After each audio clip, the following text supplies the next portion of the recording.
Գյուրջան Կասկադ, հասանելի բնակարաններ 65 ամիս մարման ժամկետով։ Ազատություն գոչեցի։ Թուրքիա կատարած այցի հետ կապված Նիկոլ Փաշինյանի, քանի որ օրակարգը հայտնի չէ հանրությանը, դուք ունեք տեղեկություններ կամ ենթադրություններ, ինչ օրակարգով է այս հանդիպումը, ինչ հարցեր են քննարկվելու, ինչ որ որոշումներ դուք ակնկալում եք, որ այնտեղ կայացվեն Թուրքիայում Էրդողան Փաշինյան հանդիպման ընթացքում, եւ երևի լսեցիք, որ իշխանությունը կոնկրետ Սամվել Կարապետյանի այն հայտարարության մեջ, որ մենք դա կանենք մեր ձևով, եթե քաղաքական գործիչները չեն կարողանում, պնդում են, որ սա սպառնալիք է պետությանը, որտեվ նա կոնկրետ հստակեցրել է, որ քաղաքական ձևը եթե չի լինում, իր ձևով է դա անում, այսինքն սրան հղում անելով են նշում, որ պետք է իրավապահները պարզեն, թե ինչ դրա տակ ինչ է նկատի ունեցել Սամվել Կարապետյանը, եթե դուք պնդում եք, որ սա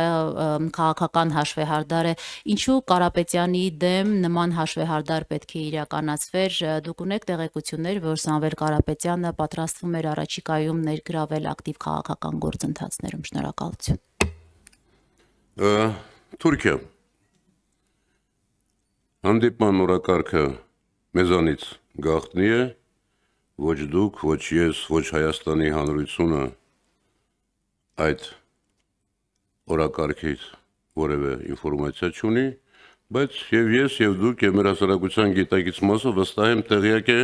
թե ինչ օրակարգ ունի Թուրքիան եւ Ադրբեջանը Հայաստանի մասով։ Այսօր ես մի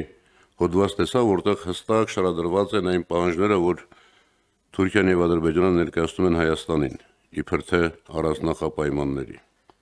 Բայց մենք նաեւ տեսել ենք այս մարդու հանդիպումները Ալիևի դեմ ստորացած Էրդողանի մոտ ինչ վիճակում եւ մի բան էլ նկատի ունեցեք, տեսեք։ 3 Ադրբեջանի Նիկոլ Փաշինյանը գնացել է Թուրքիա 1 օր առաջ եւ բնականաբար երկու եղբայրներով իրեն ժամացույցները ճշգրտելու են, հարցերը պատրաստելու են եւ գնալու է մի հատ մեկը, որը բասկաթորին բազմացի դիմաց նստած էր աթոռակի վրա Հայաստանի դրոշը թարս դրած։ Դուք պատկերացնում եք, թե ինչ խոսակցություն կարող է լինել այս մարդու միջով։ Ես տեսա նաև պատվիրակությունը հայտնի այն մարդիկ, որոնք ասում են մենք Հայաստանի Հանրապետությունը եւ ասացի, թե նրանք ովքեր են ամենաառաջի իմ խոսքում։ Այնպես որ որևէ դրական ակնկալիք չունեմ, մանավանդ այս զարգացումների ֆոնին եւ մի մարդ, որ ասում է, ես մինչև 22 թվականը ֆորպոստի վարչապետ էի, հիմա Հայաստանի լիարժեք ու ամբողջական վարչապետը, այդ մարդուն մի հատ հարցրեք, այսինքն դու ֆորպոստում հեղափոխություն ես արել, իշխանության ես եկել։ Տեսեք, այս մարդու ինքը պատրաստ է կեղծել ամեն ինչ, եւ դրանով զբաղված է օր ու գիշեր, եւ իմ խորհուրդը ձեզ մոռացեք այդ մարդուն։ Ինչպես պատմությունն է մոռանալու, ինչպես շատ կարճ ժամանակ հետո մենք տեսնելու ենք, որ Հայաստանը նույնիսկ այս ամենադժվար իրավիճակներում, ես լավատեսություն եմ ձեր փոխանցում, Հայաստանը կանգնեցնելու է այս գահավիժման process-ը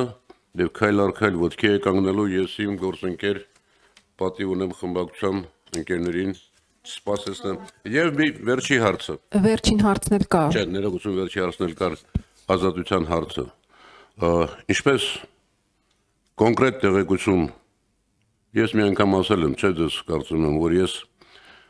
իմ չիմացածը երբեք չեմ ասում, իսկ իմացածս երբեմն եմ ասում,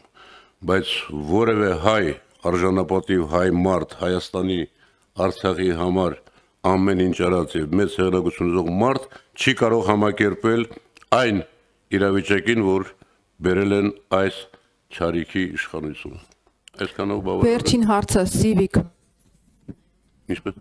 Բայց ինչ ասացի, չէ։ Տեղեկությունն է, որ քաղաքական Ես ասացի, չէ, այդ մասին։